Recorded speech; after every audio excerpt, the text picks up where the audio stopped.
one of the ways that like recently, or what we try to do that I think really shows that like detail matters is like we really try to track and measure as much data as possible. We use a lot of sensor stuff for like data collection. Like so, we'll do VBT work, measuring bar speed, jump height, sprint times. Like every time our kids come in here, like the two main themes for our kids this year, I told them, like one, intent matters.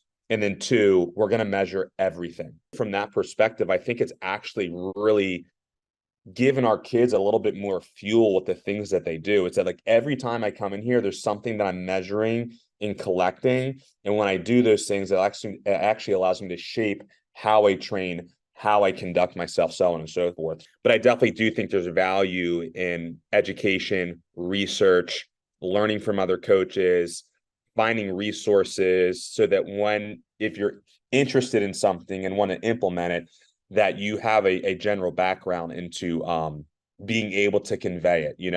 I also think too, like if you don't really even know how to use it yourself or even utilize it yourself, I think, that's something that you should do. So like for even myself, like I try to use VBT when I train as well.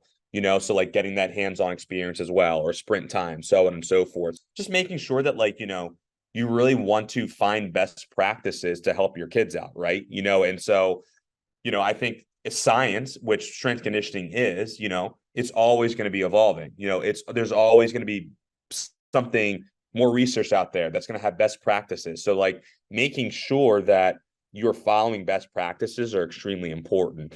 And I think lastly too, it's like if you started your program in September and then the next September looks exactly the same, well, then you haven't done a good job.